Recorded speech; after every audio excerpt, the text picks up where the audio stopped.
Hey everybody, welcome. Week 4, here we are. Hope everybody's doing all right. I'll just say a few words about the text that we have for this week, of which there are indeed 4. Some are fairly short though. The first especially, the first one is from Sojourner Truth, a very short speech. I think it was an impromptu speech that she gave in 1851. There's a very short kind of bio, or some excerpts rather, from a more complete biography that you can find online about Truth. Basically, the point that she makes with great brevity, basically, in those few words, is that, well, in her own experience, of course, racism and sexism overlapped, or as we might say today, intersected, basically.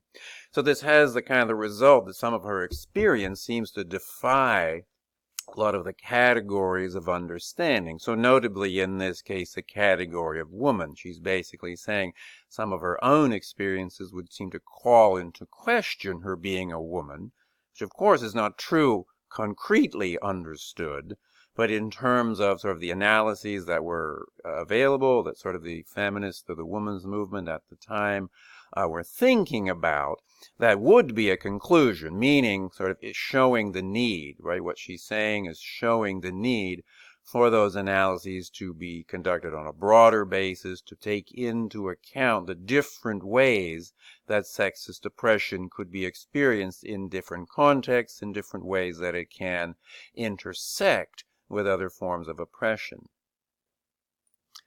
And the second piece then is from the Combahee River Collective. This is from the 1970s, so over a century after Sojourner Truth, but it's closer to our own time, but still, a number of years in the past from our perspective.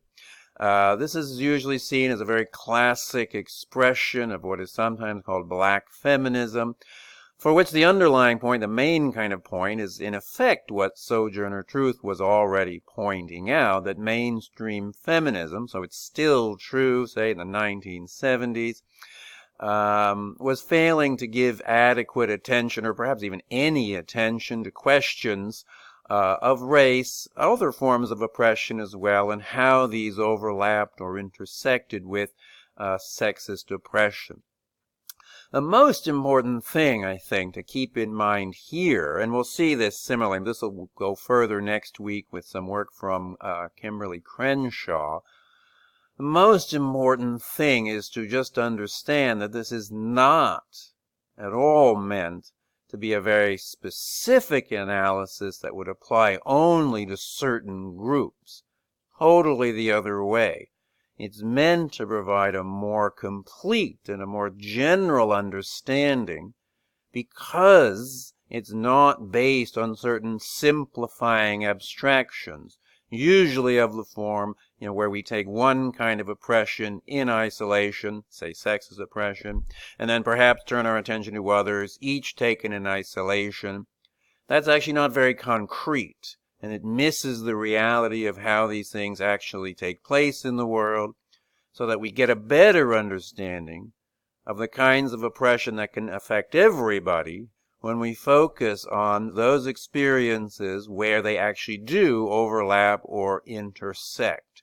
So that's supposed to be the point. It's very important to keep that in mind, that the implications and the applications of something like black feminism or other similar kinds of projects are meant to be more sort of universal, say, or more inclusive, precisely because of the way they go about things.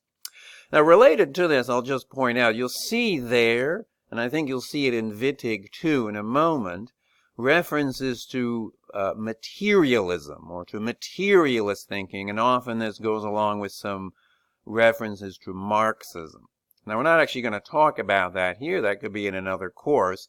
The basic idea, though, is that to take a materialist approach is to take a very concrete approach, as opposed to one that is kind of caught up in some of the reigning ideas or concepts. The basic point being that a lot of those ideas and concepts are kind of complicit with systems of oppression. Right? They kind of shape our understanding, they limit our understanding. And that what we really need to do is step back and try to take a much more concrete approach where we really focus on how oppression sort of occurs and manifests in actual people's lives, and begin there. That's what it would mean here to take a materialist approach.